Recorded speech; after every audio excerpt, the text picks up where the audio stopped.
উত্তরপ্রদেশ থেকে নিয়ে আসা হয়েছে, তিনি তো আবার গিয়ে আজকে ওই ফলতাতে গিয়ে পুলিশ বাহিনী গিয়ে হুমকি টুমকি দিয়েছে এবং বলে দিচ্ছে বদমাইশি করলে বিশেষ চিকিৎসার ব্যবস্থা করা হবে। ফলতার যিনি তৃণমূল প্রার্থী তাকে কিন্তু এই যোগী রাজ্যের যিনি পুলিশ অফিসার, তাকে সিংঘাম বলে অনেকে, এনকাউন্টার স্পেশালিস্ট বলে, অজয় পাল শর্মা, তিনি একদম হুমকি দিচ্ছেন।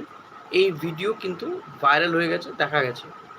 তো ফলতার তৃণমূল প্রার্থী জাহাঙ্গীর, তার নাম ধরে গিয়ে একেবারে জাহাঙ্গীর খানের নাম ধরে তার পরিবারকে সতর্ক করেছেন যে কোথাও যদি কিছু উল্টোপাল্টা হয়, বদমাইশি হয়, অর্থাৎ এই ভোট বুথ জ্যাম, রিগিং, হ্যানা ত্যানা এই সমস্ত কিছু তিনি বলতে চেয়েছেন। তাকে কিন্তু একদম তার বাড়ির সামনে গিয়ে হুমকিটা দিয়ে এসেছেন এই দাবাং পুলিশ অফিসার। তাকে নিয়ে প্রচুর চর্চা হচ্ছে, কিন্তু তার বিরুদ্ধেও